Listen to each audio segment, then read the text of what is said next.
Rashad walked down the center aisle and approached the steps leading up to the stage. Suddenly, he caught a movement out of the corner of his eye, as if one of the curtains had swayed, for just an instant. Rashad stopped and looked around. Is anyone there? His voice echoed through the silence of the great room. The curtain hung limp alongside the stage. Must have imagined it, Rashad thought, as he climbed the steps to the stage. Still, I'd better keep my eyes open. Some homeless person might have broken in and taken refuge here. Probably not dangerous, but you never know. But as Rashad glanced around, his smile was replaced by a puzzled frown. A few feet away sat one of the strangest things he'd ever seen on stage, a tall glass box with a myriad of wires coming out of it. Inside the box was a high-backed chair with more wires extending down the sides. Looks like a cross between a telephone booth and an electric chair. Rashad thought. Curious, he moved closer. I wonder what this is used for, he mused. He was reaching out to touch the contraption when he noticed something. That's weird, he thought. There's no dust on it. He ran his fingers across the glass to make sure. But unlike everything else in the theater, the glass box was immaculate. Suddenly, the lights went out, and Rashad was standing in total darkness. What the? Rashad said aloud. He felt a cold draft on the back of his neck. He started to turn around, but never had the chance. Wham! Something heavy hit on the top of his head. Rashad staggered and fell, landing face down unconscious on the dust-covered stage. Rashad groaned and tried to open his eyes. His head throbbed, and even moving his eyelids hurt. He was still lying on the stage, but now he was on his back. Barely opening his eyes, he saw that some of the stage lights overhead were on. They cast an odd light onto the stage. At least the power's back on, he thought. He tried to use his hands to help himself sit up, but couldn't. Raising his head off the floor, he saw that his hands were together with some kind of thin, strong rope. He tried to get to his feet and discovered that his ankles were roped together too. He felt like a calf at a rodeo. Help! He winced as there was a pain zinging through his head. Somebody help me! Everything was quiet. Rashad let his head drop back to the floor. There was no one to hear him, he realized. That is, no one except maybe the person who hit him and tied him up. Rashad inched along the floor of the stage, his eyes growing a little more accustomed to the strange light. He felt cold terror. Had he stumbled onto a criminal's lair?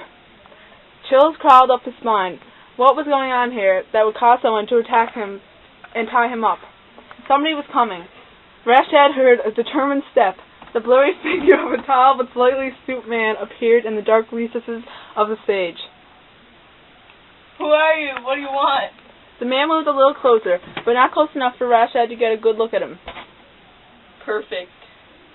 Rashad was confused. Perfect? What's perfect? You, my boy, are perfect. Absolutely perfect. I'm just the guy Mr. Robinson hired to clean up this place.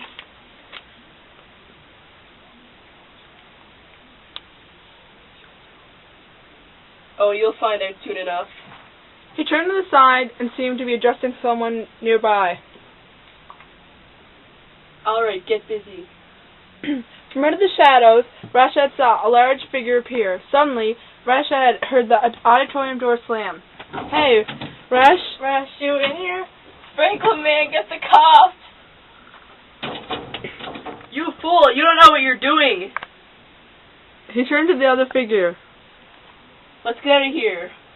But as they turned to go, the man said to Rashad, I'll see you again. Then they were gone.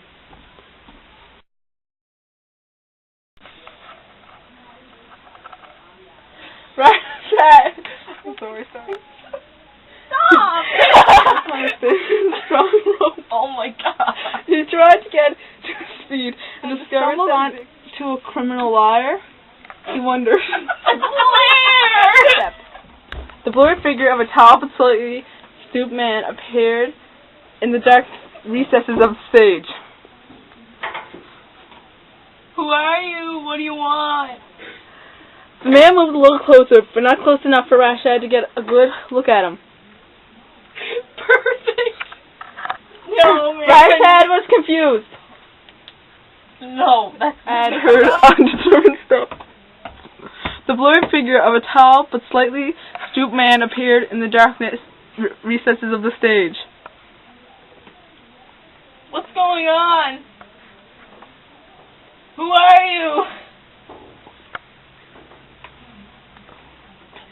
What do you want? Suddenly he caught a movement out of the corner of his eye, as if one I of the didn't get curtains over there yet. Okay.